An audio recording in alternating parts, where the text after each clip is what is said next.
Welcome to the Victorian Parent Council VPC Parent Podcast Series. VPC is a registered charity organisation dedicated to everyone who support parents in educating their children. I'm Jacqui Van de Velde, your host today. Welcome to this VPC live event. I'm Jerry Penny on behalf of the Victorian Parents Council. Tonight is the second part of our two-part series with our special guest, Michelle Mitchell, and we're talking tonight about handling tricky friendships. The first night was a great event, and we've extended it further with the conversation still going on tonight's topic. And tonight, Michelle will be interviewed by our regular host, Jacqui Van de Velde. My name is Jacqui Van de Velde. I'm here with the Victorian Parents Council to host this, or in conversation for this VPC live event with Michelle Mitchell. So I'm here with Michelle Mitchell. Michelle, welcome. Hello, I've got my chat working now. That's all good. Hey, great to see you. Great to see everyone. I hope everyone's had a great day. It's been a busy one. Yes. It's a busy day. So look, I'm going to do the formal stuff to tell you who Michelle is if you haven't met Michelle before. Michelle is an award-winning speaker and best-selling parenting author.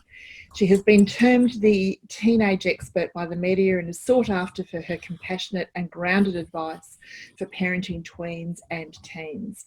Michelle started her career as a teacher, but soon discovered a special interest in wellbeing. She left teaching in 2000 to found Youth Excel, a boutique health promotion charity which delivers tailor-made life skills programs and psychological services to thousands of young people and their families. And today she uses her experience to write and speak in schools, to community events like us tonight, and through the media. And we welcome Michelle. So welcome back, Michelle. Oh, thanks for having me. I feel like part of the family now. A double appearance in a week. Well, we'll actually double appearance in a week. This is actually your third time with us, so so quite fun. And I'm rather chuffed to be called off the reserve bench for tonight as well. So, and thank Faye very much for stepping in on Tuesday night. So, Michelle, I think it might be useful, perhaps probably more so for me than anybody else, that you recap what you went through, what you talked through with Faye on Tuesday. Okay, now you're going to be pushing my memory on this, but we did cover quite a bit of ground. And one of the things we talked about is the context that our kids walk into school in every day, especially when they hit 8, 9, 10 and up. When they're getting those bigger, more overwhelming emotions, when they're becoming much more socially conscious. So they're very aware of what other people are thinking of them and where the social dynamics are at. And they're also prepared to take bigger risks for a social reward. So if you think of those three things and putting those together, and hundreds of kids together going through that at the same time, you've got some dynamics that are really, really challenging. Yeah, so it's a fun time. I mean, it can be a fun time. It can also be a very challenging time. Yeah. But some of the questions that have come through, and we've had a number of them come through as people have been registering, and I thought the flow might work. Actually, the flow works really nicely with the questions that have come through. When I looked at them tonight, when I actually looked at them just before I got on, there was such a theme in them. So I think tonight is going to be really great. And I feel like I know where I want to head with answering them, because there's so much overlap in the questions tonight, which is going to be exciting. It'll be good. So the first one is, can we talk about the context and where tweens and teens are at developmentally? Okay. It's quite an interesting time. We know a lot more about what's going on inside of their brain. Yeah. A lot of I guess I touched on this before. So the changes that I talked about, which we're talking about becoming more self-aware and more self-conscious, willing to take bigger risks and having those big overwhelming emotions, which are very, very difficult for our tweens and teens to manage at times.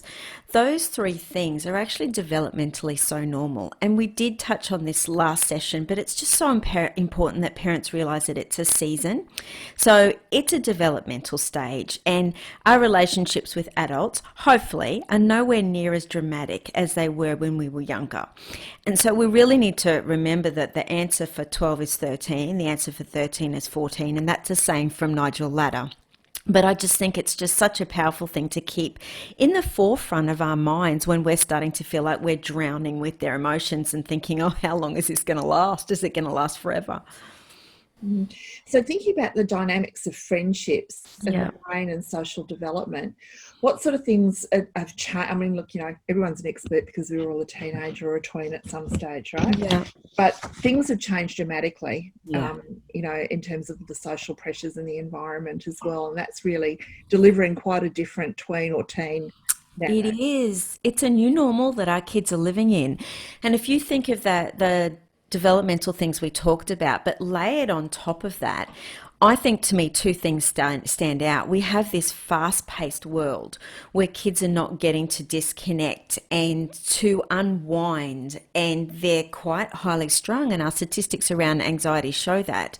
And the other thing is technology doesn't ever enable them to get away from the intensity of their, friends' big emotions. And so that just keeps them on this rat race oftentimes. And we have to be very mindful of that as parents. I guess the whole managing of their world online is a really big topic, but it definitely overlays in this. Yes, I agree. I agree completely. Dynamics, those are the dynamics. And so now we've got some really specific types of questions, I think, that people So come into my office. It's a bit like that. Sit down, let's have a chat. Do we have a couch? Yes. Do we have a couch, please? Yes. So how do you let go? This is a question from a parent who's really obviously having some struggles. How do they help their daughter let go of a friend who doesn't really get along with the group without being mean or rude? This sounds like a question that a teenager would ask me rather than an adult would ask me. I could be wrong, and that if someone out there has asked this question, but it sounds the type of thing where a teenager would say, there's this one kid in our group and she's really annoying and she's domineering and she doesn't really get along, and how can I be kind but still tell her to move on? And I actually learnt this from my own kids. So this is just something that came up along our journey through high school. My son would always say to me, Mum, that's what groups are for. Everyone should be welcome in the group, but that doesn't mean that our kids have to be best friends with those people. And so I think it's really important that our kids know that they are able to have a voice and they can say no to sleeping over at somebody's house, or no to a party, or no to that person coming to their house. No to more private, intimate relationships, but recognize the power of groups for everybody. And there was a boy who had Down syndrome in my son's school, and a lot of the kids were pushing him out of their groups. And my son had was in quite a big group who played sport every lunchtime. And his group particularly made sure that boy was welcome and included in that group. And it made for a diverse, rich, amazing group. So the undertone of this question has that element of unkindness in it, and it has that element of not having an understanding the power of what groups can be. And they're there to benefit everybody. So that's going to be a tough conversation, and I think there's some real learning moments for the person who asked that question. Yeah. About more mature types of relationships and how to be a friend and to be inclusive. So the levels of relationship too, Jacqui, don't you think? Like recognizing that, if you go to a workplace, you can't kick someone off the lunch table, but that doesn't mean you have to go out with them for dinner after work. Exactly. Yeah. Exactly. So the next question then is, I think you might have touched on it earlier in the week, but it has come up again. Okay. Are some children just destined to always struggle with friendships? Oh, this one actually, broke my heart, because obviously a mum's looking on at her child and going, this is just a repetitive cycle, and are they always going to struggle? And I've definitely seen some kids who don't have as many, I guess, social skills, who struggle a bit more, but I've often seen kids who get in a rut and a negative thinking around their own ability to have friendships, and a negative sort of cycle at school with their reputations as well. And I think when kids are in this situation, it really takes those big caring adults to come into their lives and do what they need to do to try and break the cycle of things that can be broken. And whether that's getting some help with a psychologist, or getting them into a group that teaches social skills, or changing their schools, that can be a lifesaver for some kids as well. But it's the circuit breaker that they need at this time. And not all of it is, and part of this process too is socialisation, which we all go through. And it's interesting, I have similar conversations with parents who are saying, oh, well, I don't want them to be, having to change who they are to be part of a group. And really, well, we all do, don't we? I mean, I know that I'm different, not radically different, but I know that I'm different with different people, I'm different with my family. I'm a bit more proper on occasions like this, but I'm different with different groups of friends as well, because you've got different history, and that there are different sorts of boundaries, and all of that's part of that socialisation. So it's not always being sad about things. Sometimes it's just being different with different groups of people. And there's a sifting that comes with belonging. So when we belong to a group, we get three things. We get acceptance, validation, and an ability to process our emotions with people that we feel like know us and hear us. But we also get this heightened awareness of what makes us unique as well. And our friend might be very sad about something and we're not. Like, just take puberty and girls, for example. They can have all different feelings about puberty, and girls get this heightened awareness of who they are when they compare themselves to other kids in the group. And those moments are really eye-opening moments for our kids to discover ourselves. But groups also or friendships knock off the edges, don't they? They do. Like marriage does. well, like life, really. Yeah. And I think it's important too that that there are conversations, when these little, I suppose, disruptions and hiccups happen, so that you can speak to you can have that conversation with your child and say, well, you know what, sometimes you just have to be the bigger person and ignore it, or learn from it. What can we learn from it? Yeah. There's an ability I feel like we've lost these days, and it's to be gracious with each other. And I feel like, when someone gives you grace in a situation, it's undeserved favor, isn't it? It's you didn't do anything. It's just because they wanted to give that to you.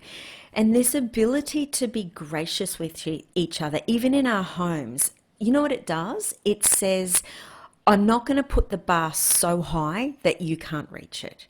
I'm not going to put my love on such a condition and the bar so high.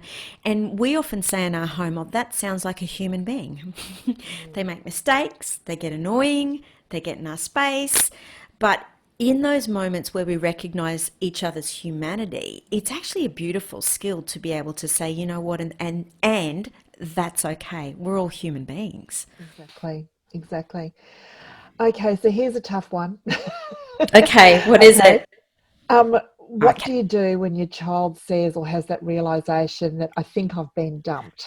I love this one, and love it. Whoever asked this, thank you, because this cuts to the core of actually everything we've already talked about tonight. I have this saying that says there's ideal and then there's real. And so many times in our kids' lives and in our lives, let's be really honest, we have this ideal of what friendship should look like. So the ideal is that we have a best friend, and very few kids actually go through school with this ideal best friend. The ideal that is that people want to sit with us at lunchtime. The ideal is that we get invited to the parties, but the real is that there's rejections and there's disappointments. And the price we pay for connecting with other people is there are going to be times where we experience that deep rejection and that deep disappointment. And what I don't want this mum to do is to try and make a girl happy or boy happy or sweep it under the carpet or sidestep it or jump over it. There is such a gift in being able to actually sit next to children in this moment and really validate that this is what it's like to be a human. This is the human experience, and getting rejected and hurt is really tough. But in order for our kids to say, what's next? And that's exactly the mindset we want. That's a resilient mindset. This hurts, but what next? We actually have to really fully allow them to sit in that hurt. And then from that point of really accepting reality, they can then ask them what's next and look for joy in other places. That's lovely advice. And I think that, when I was looking at this, I'm thinking, do they mean dumped as in a romantic Could be. relationship? Yeah, could be. And I suppose that's something that we have to be, awake to and, and accepting of too, is, they're that even though they are young, they're going to get their little heart broken. Babies, they're going to get their heart broken. Yeah. But I think too, there's that, if the feeling of being, dumped or left behind by, someone who you thought was your best buddy. Yeah, it hurts. But parents, you know what? Home's the hero. Home's the overarching stability. And unfortunately, and not so unfortunately, but our kids are going to come across a lot of experiences that really do sting. And in those moments, the most beautiful thing is for them to have this stable place to come home to and this consistency of love. And there's no better gift we can ever give a child. Exactly. And that's, and parents have that, as Debbie Pusher says, that authentic parent knowledge. Yes. You know your child better than anybody else. So absolutely. You go there and support them. And you don't want to rush that process, that depth of feeling they need to feel either, because that's actually where resilience is built. It's sometimes in the grief and the process of grief that we really search for joy in other places. And I feel like in this modern day and age, we are quick to fix, and we don't want our kids to be unhappy, and we do worry about them when we look at them and we don't see them like bouncing back tomorrow. And this stuff takes time. Mm-hmm. And if it is taking a little bit longer than you think it should. Yeah, good things take time. They do take time. They really do. I think sometimes we look at children and, we read books or we hear things on podcasts and we think our kids should be, bouncing back quicker and thriving in the midst of adversity. And really, that's not often, reality. This stuff takes time to learn, and we need to be really patient with the process. That's right. And I think that the desire parents have for things to be easier and better than they perhaps had it. You want better for your children. So, but we're kind of wired a certain way. It does take time, these lessons. Okay, so the next one.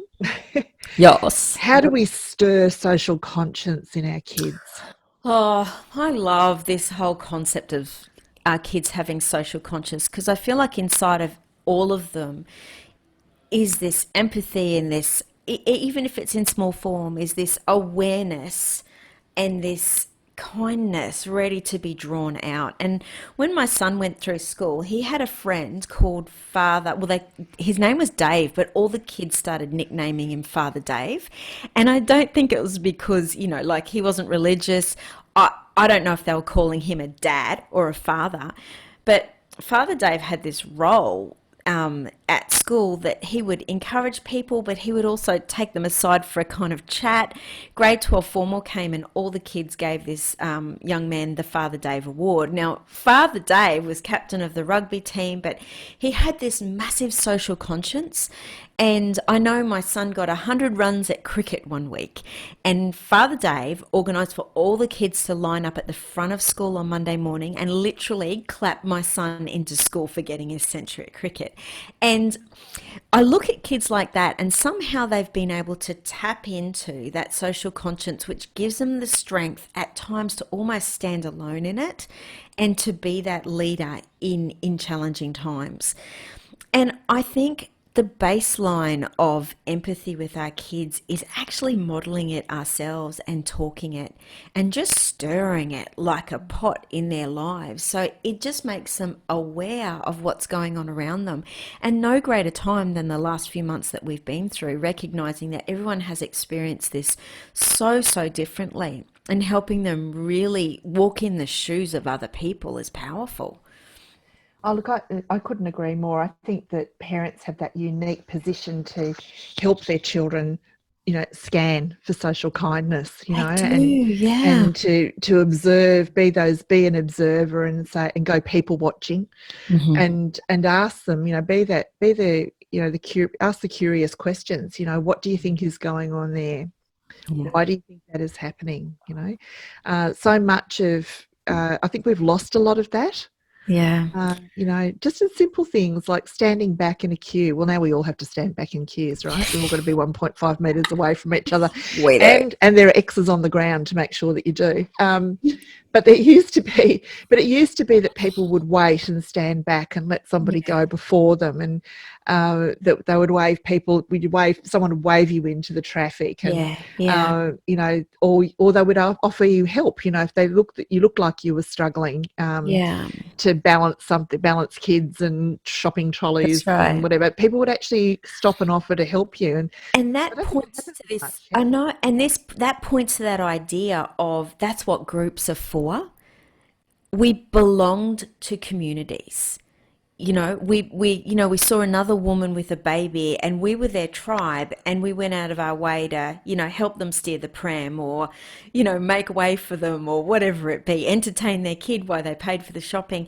It's that sense of belonging to something that actually gives you that capacity, I think, to look out for each other. And unless we, actually are quite deliberate in doing that as parents with our children, they're not going to get enough of that from necessarily from other people, are they? Our kids watch us, and they notice these things. And I think when I think about resilience and how, in practical terms, it was built around my life, I watched my father go through a lot of difficult times, but carry other people at the same time. And I think just that concept of knowing that it's not just about us, and actually there's so much strength inside of our kids, in fact, enough strength to carry more than their load at times. Oh, no, that's important, but also too, we've got this. There's a pervading thought within society that you hear, what are schools doing about this? What are schools doing about, Yeah. some other new social problem or something that's emerging? Yes. And we've kind of abrogated our responsibilities as parents to some degree without, which I find a little bit scary.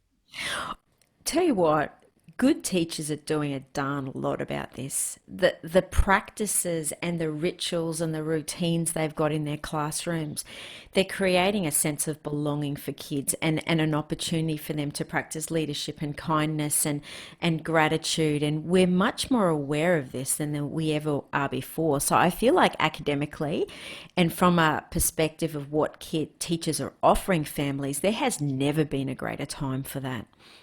Which is great. So parents need to latch on to that a bit more, a bit more. Do what you're doing, but do more of it. So we've got an interesting question here. Okay, Yes. how to get your daughter to open up and talk about issues that are happening and worrying her? Mhm. She won't talk. She just shuts down. Yeah, okay. We did talk about this question last session, but I'm so glad it came up again, because I was actually thinking about it before, and this whole real and ideal really plays into this. I get the sense that sometimes we as adults decide that the best next step for our kids is to open up and talk, and that somehow that's going to be the magical turning point for them. And I want this mum or parents just to take a step or two or three back and recognize there might be actually two or three steps before that, before this child talks. And that's actually pretty powerful, because I think we need to actually make sure we are sitting exactly where our kids are at, with the intention of moving forward, but recognizing when we're validating where they're at and we're right in that moment of not wanting to talk, we might be able to better reflect what they're feeling. And it might sound a little bit more like this. It might sound like, yeah, it's really hard to find the words right now, isn't it? And then stop talking. Don't push, don't be needy, just be in that moment. And I actually think when you're with young people in that moment, and don't try and move them out of that moment too quickly, before too long, you'll be able to both ask together what's next. And next might be a conversation, or next might be doing something together. But it's having that patience to be here first. And we want to fine tune our kids' ears to their own inner voice, not to other people's voices, and not even just to our voice.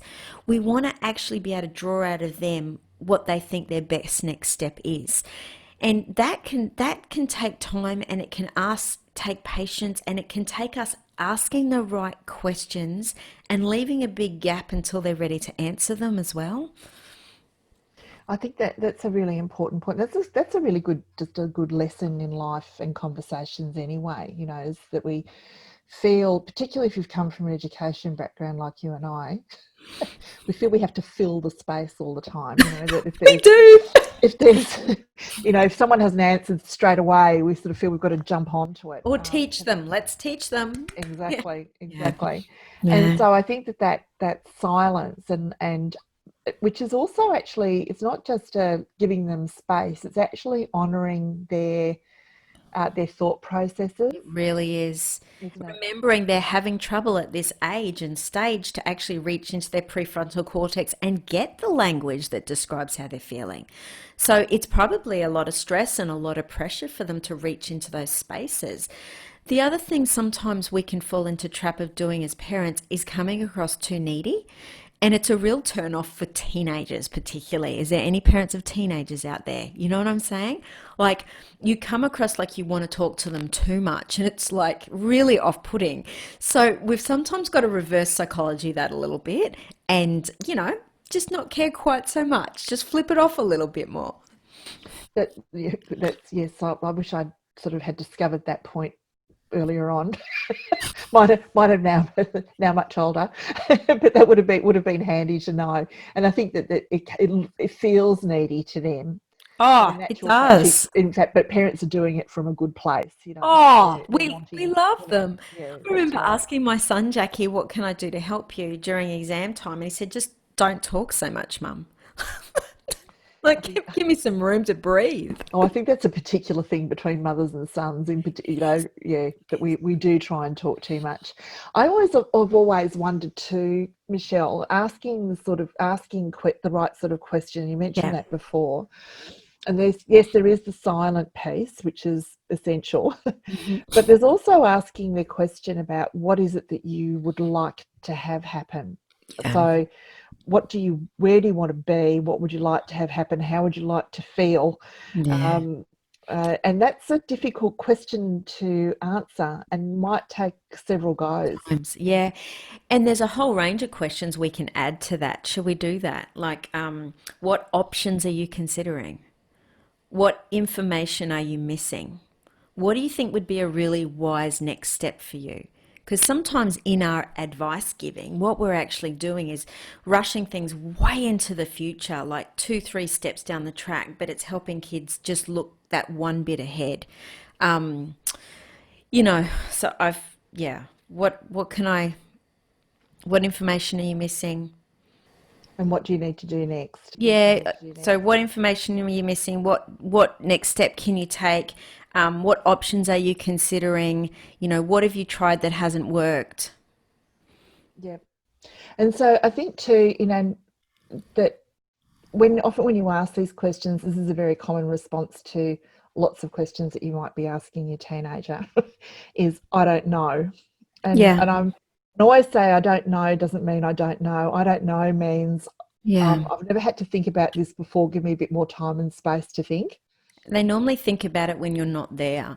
And I talk about teenagers like a book. They've got a cover and they've got an inside story. And sometimes they're only prepared to show you what they want you to see. And don't find the moment, don't force the moment is something else I say, because so oftentimes parents want to get right into the inside story, into the depths of their kid's heart, and at that moment they just want to show them the cover and maybe the first page. And so it's just that patient process, and recognizing that you don't have to have all the information to know how to parent. And in fact, sometimes you're best not having all the information. You're best off relying on your gut. Oh, that's funny. Okay, so and have a good laugh, really. I mean, just be patient, be patient. The thing is, too, asking those questions doesn't necessarily, it's not going to be harmful, right? No. So just getting them to think is important, and getting them to come to arrive at their own decision and their own solution, so they don't feel like it's something that's being imposed on them. And I often say too that sometimes our kids just need to talk themselves into it. Like, they don't need us to talk them into it, but they need to talk themselves into it. And that can actually take, like you're saying, a few conversations, and it's just getting those cogs turning. Exactly. So here's the next one. What's the best way to handle friends who are in an exclusive relationship and there's jealousy when one seeks the friendship with someone else? How to deal with that drama? Man. And this is a drama, and it's a big thing that a lot of families experience. And there is no black and white easy solution for some of these things, because relationships are complex, and our kids, they're finding their way through them, and they're discovering what they need, but also how they want to meet those needs. And I think a thread through these questions is a lot of the parents who put these in, they're recognizing that their kids are getting something from this process, but it's not a healthy way to get that need met. And so this is life learning for them. And not only do we want them to recognize their needs, but we want them to recognize the healthiest, best place to get those needs met. So a lot of this kind of behavior is driven by fear, and it's driven by the fear of being excluded. And two things. Helping our kids understand the power of diversity of friendships is really, really important. And second thing is this: until our kids are prepared to stand alone, they will always get knocked around by situations like this. And it is the scariest, most difficult thing for young people to step away from a pack or from an unhealthy relationship and stand alone. But the moment they do, it breaks the power of that thing.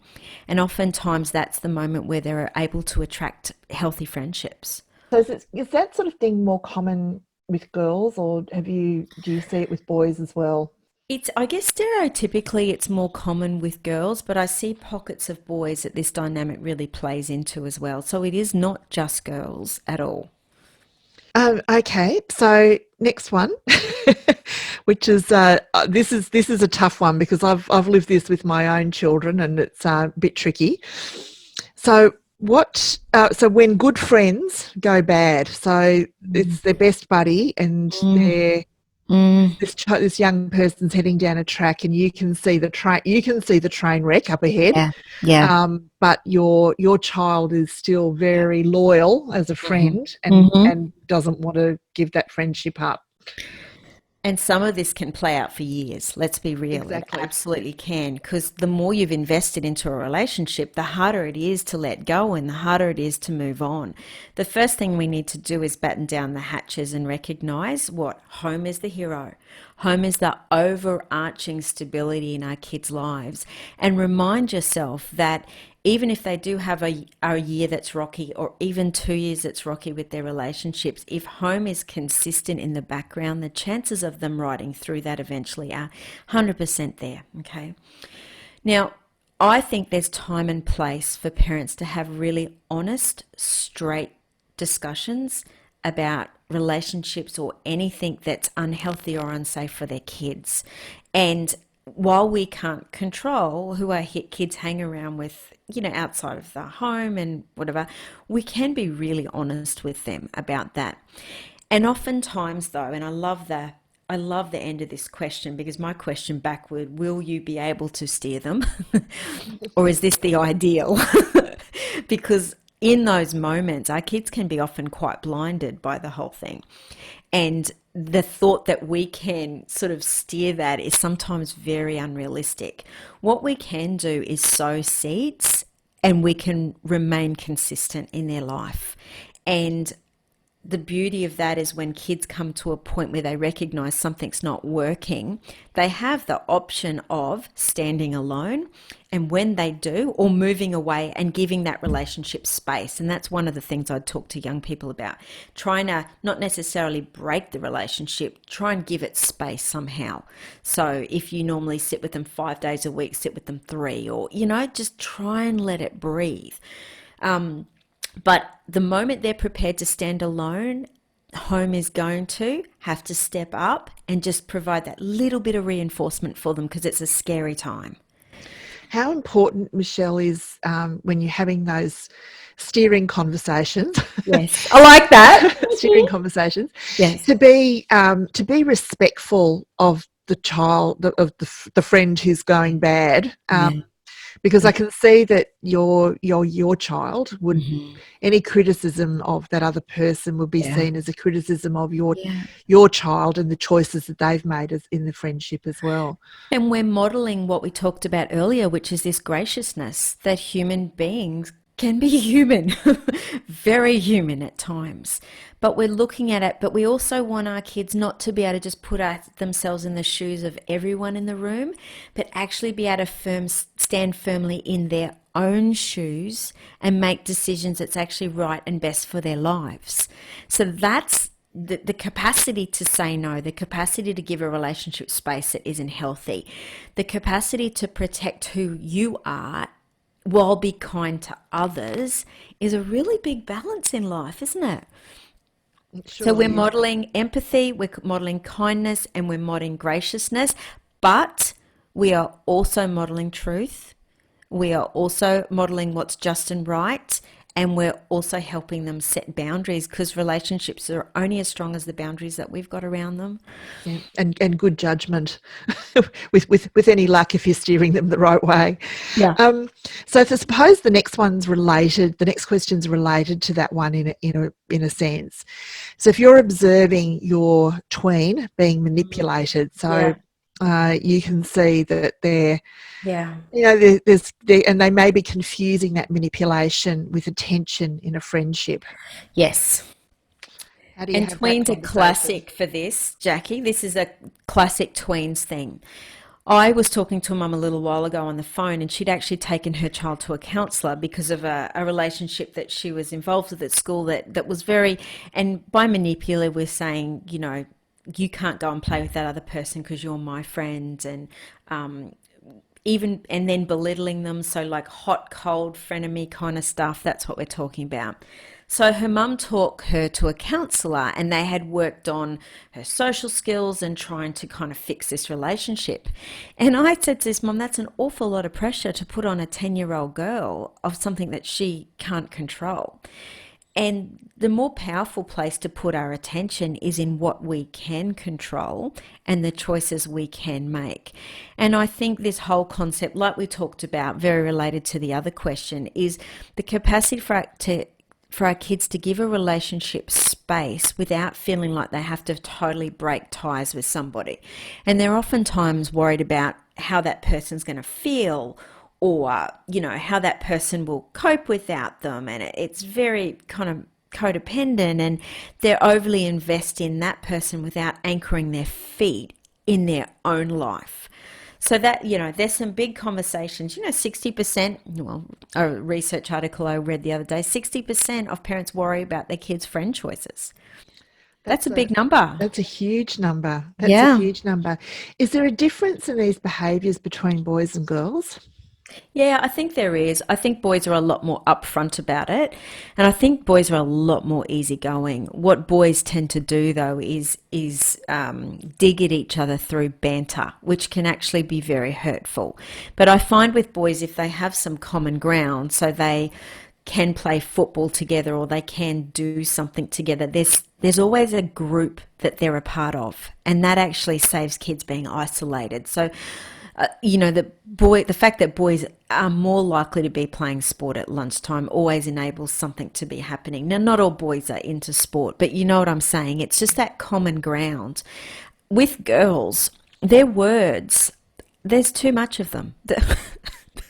I mean, honestly, and the divisiveness and the back talk, and especially around exam time when they're all getting tired and everything gets really catty, that can get really intense. And I know a lot of boys watch on and go, my gosh, what is wrong with them, because it's almost like they're creating drama. More drama. Yeah, but doing it on purpose because it's feeding that big emotional need that they have.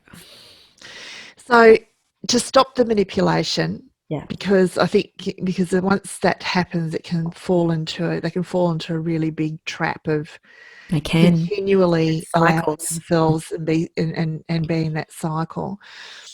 Sometimes it may take some fairly drastic action from a parent to step in if it's really damaging. Yeah. Yeah, and even like teenagers who might be, have a boyfriend or a girlfriend that's very manipulative. I mean, mine's going to a few different scenarios at the moment where that was a real thing. And just remember, parents, the line is safety, and schools are there for you to partner with them. And there is more power in two adults working towards a child's greatest good than there is one parent or one adult. And so those conversations sometimes with the safe, helpful adults in their life that are a little bit like guardrails are really important. And it's really important for our children to know that we're on their team. Yep. Yeah. That we're cheering from the sidelines or the curious observer, but also too ready to step in if we really have to. And I think that safety issue, if you think it's not safe, parents, that's the call to action. Yep. Yeah, I've often said to my kids, I'm your parent, not everyone else's, So this might disadvantage somebody else, but you're my responsibility, Exactly. So Michelle, Yes. you've got a book. You've got a book. Oh, I do. And this is only if people are looking for something for their 8 to 12-year-olds. Although I had a beautiful mum message me and she said, I bought it for my 14-year-old, knowing it was for 8 to 12, and she's taken it to school and it's a big hit with her friends. So I thought that was beautiful. Oh, lovely. Yeah, so here we go. Tricky friendship days, lots of stuff on meanness and gossip and pushing back with truth, which we covered last time, and lots of activities in there for them, but it's just putting in language they can understand. Right. And there is a parent book too. So this is the book for parents. Everyday Resilience, helping kids handle friendship drama, academic pressure and self-doubt. And they kind of work as a team, so kids can be working with the journal and learning, and if parents want to read, they can read the other one. So some good conversation starters in there too. So I've had a little bit of a flick around. So some good language to help you get started with some of those challenging conversations. And I know that we've spoken about some of them tonight, but in more depth, there's some terrific gems in there. So, and they can be found on your website too, Michelle. Yeah, they can. michellemitchell.org. Is there any questions from parents? Is there any way to address name calling? Yes. Okay. Great. Right, Kathy. Name calling and boys. And they are shockers. First of all, boys cannot recognize, or they're not always aware of how hurtful these names actually are. They can be very oblivious emotionally, boys, sometimes. And they can be calling someone fat or, a range of other things. And they can really not fully understand the damage they cause. With girls, it's normally quite deliberate and intentional. Also boys to girls. Yes, calling them fat. Okay, yes. All right. The strategy I talk about in the book, because normally the person doing the name calling is more dominant, is a bit more of a dominant kind of member of the group or the grade or whatever it be. Sometimes kids need to learn some short, sharp, little snappy statements just to push back with truth. It's not pushing back with meanness. It's not pushing back with being unkind. It's actually pushing back with truth. And Humor goes a long way as well, and humor mixed with those things. I worked with a little girl a while ago, and her friends were calling her fat. Now, she was quite young and she was getting quite upset about it. And I said to her, honey, what's some truth that you can push back with? And this young girl, she actually was a little bit overweight. I wouldn't have called her, but she was a little bit overweight. And so for her to say, I'm not fat, just, and I said, okay, tell me, push back with truth, and she said, well, I said, what are you good at? And she said, well, I'm good at swimming, and so we talked through that and we found some little statements to her. And one of the things she said, amongst a few things, is she said, I don't think that's very nice for you to be saying, do you? And so she was pushing back and setting a boundary. And she would often say, actually a really nice person, and it actually did work and it empowered her, but they often need a lot of practice for it as well. No, well, that's good. So I've got another one here. My daughter is 13 and she keeps telling me that she doesn't like people. Oh, sweetheart, not a wife sometimes. I have days like that too, don't worry. She doesn't like getting involved in all the drama of the girls at school. Yep. Yeah. And I worry about her not being overly involved with friends and prefers to spend most of her time alone, even on school holidays. Is this something to worry about? She might not have as high a social need as other kids have. And there could be an element of anxiety in this too, where she's felt the sting of relationships. They come at a cost. They do, and she's like, it's just not worth it, And so for a young lady like this, structured social activities where there is some safety around them with an adult there are actually going to go a long way from her. So Kathy, for her, she's 13. So the issue with 13-year-olds is they tend to want to pull out of sports. They want to pull out of group things, and that's just the nature of their age.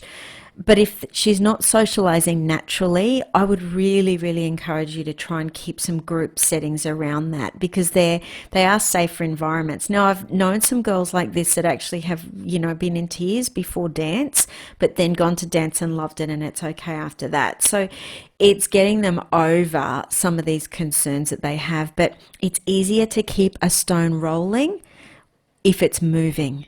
If it completely stops, then that's when it's often quite difficult to get them socializing again. And that's why I'm suggesting, just keep some structure there. And that's where sport and other sorts of activities can become so important.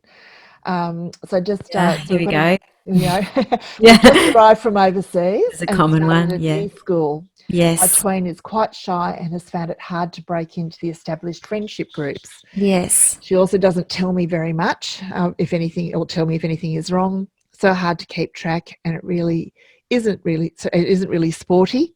Yeah. School prefers to hang out with her younger sister. Okay. I don't yet know many parents, so it's hard to know how to support her social development. How old is she, Carolyn? Can I have an age just to give me a bit of an idea?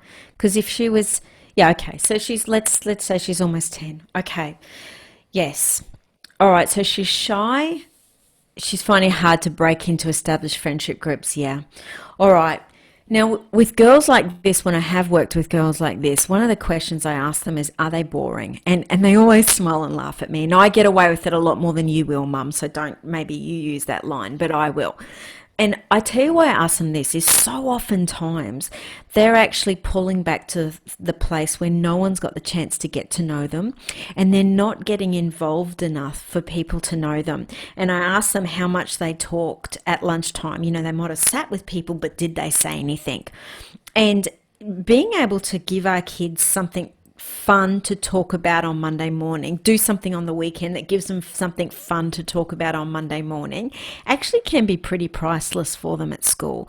I'd encourage girls like this to get involved with as many things as possible they can at school, as many groups, as many clubs, as many activities, because that's where the life's going to be.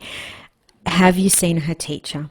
And this is another thing, like in a situation like this where you've just come from overseas and there's a lot of dynamics happening. Yeah. Was she helpful? Was there any help with that? I love having a little conversation here. Did you get much love with the teacher? So no, yeah, she's trying to, yeah. So it sounds like it is going to take some time. But the trick is two things: trying to give her, like, is encouraging her to participate. And that's something probably her teacher is going to be able to do even more than you in the wings of things. Keep home as stable as possible,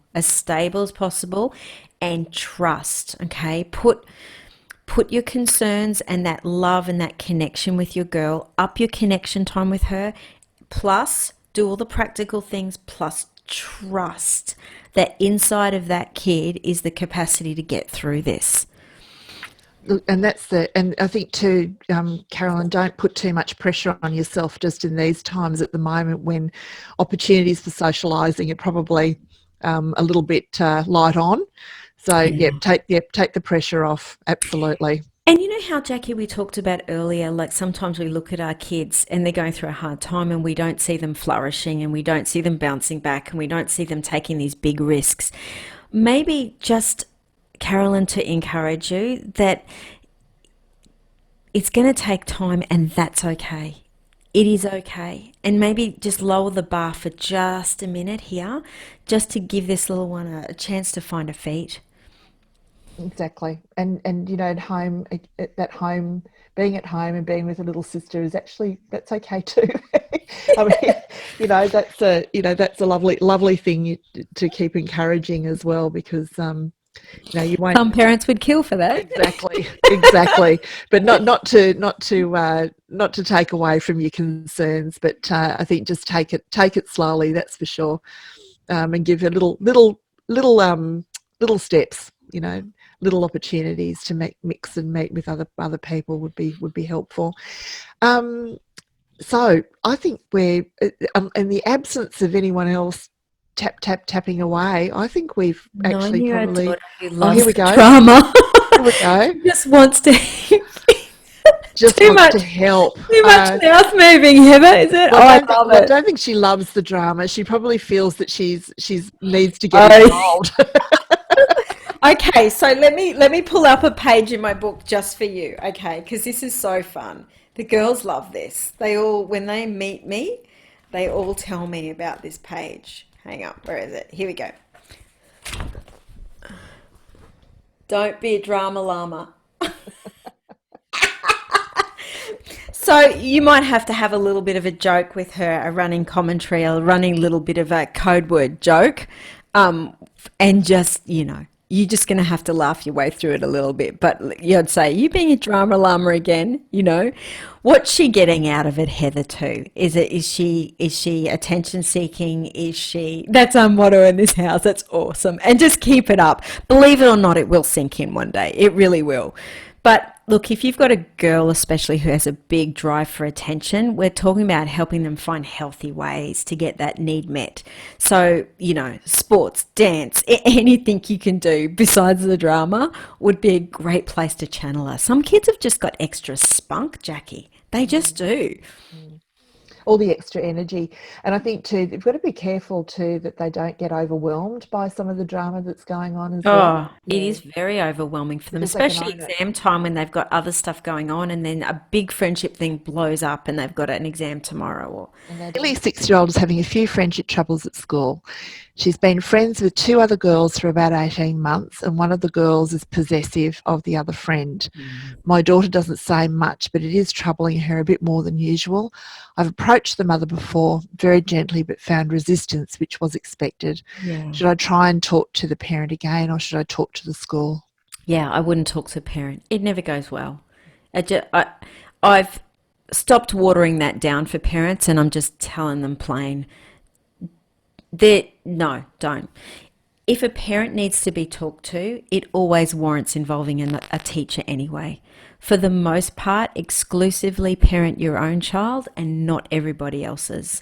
And I think the moment you start giving other parents insights and advice into their child, it doesn't go well. And unfortunately, it backfires. What I would do is probably involve a teacher, and then if that teacher feels like that teacher needs to talk to the parent, then that's the way to go with it. And when she's 6, and this is it's very about year 1, is that right, Lisa? She's grade 1. It's very common in year 1. It really is. The Kindergarten, she's kindy, yeah. I taught grade 1 years ago, and it was something that every year in some dynamic we actually faced in some way.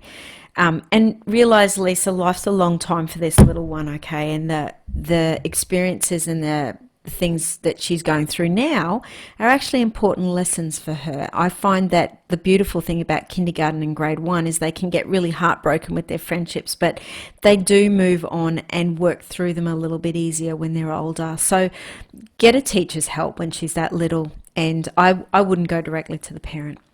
No, I would agree with that, having seen it not end well. And it's good. I mean, teachers can be, those other significant adults in your children's life can take a bit of a step back and not be as emotionally involved. But parents will always lead with their heart, not necessarily with their head. So it's better to stay out of it. Yeah. Look, I think we're just about on time, Michelle. So thank you for all the late entries to the questions. That was awesome, having everybody putting it in. I think you figured out as much. Good on you, Lisa. That's great. Yeah, I think it's very sound advice you've been given tonight. So work on that one. Love to know how you get on. All the best. Look, thank you so much for your time, Michelle, and thank you everyone who's on tonight. It's been another lovely conversation. It's been a first to me. I've never been on a Facebook live before, so I'm slightly mortified that my children might have seen me. My kids wouldn't be watching me. They don't know what I do most of the time when I'm talking to people at night on webinars and that sort of thing. So now I think could be worse. It could be worse. So they're probably mortified and they'll probably unfriend me. Oh, how horrible. Anyway, look, thank you so much, everybody. And Michelle, awesome speaking with you again. Hey, thank you. Lots of love. Bye. Good night, everyone. Bye-bye. Thank you to our guest host, Faye Waterman, and to our regular host, Jacqui Van de Velde, for a great 2 sessions with Michelle Mitchell on handling tricky friendships. If you'd like to hear more from Michelle Mitchell, she's scheduled to be a guest again on VPC Live on Thursday, the 23rd of July at 7:30 p.m. We hope that you can join us then. Bye for now. Thank you to our guest speaker. We hope you enjoyed today's topic. Want to know more about this podcast and other VPC podcasts? Please visit the VPC website, vicparentscouncil.vic.edu.au, and leave a review. We would also welcome you to contact us if you would like to be our guest or if you have a topic around parenting and education. Thank you to Melbourne singer Emma Sidney for her permission to use her soundtrack, Cherish. Until next time, thank you for listening.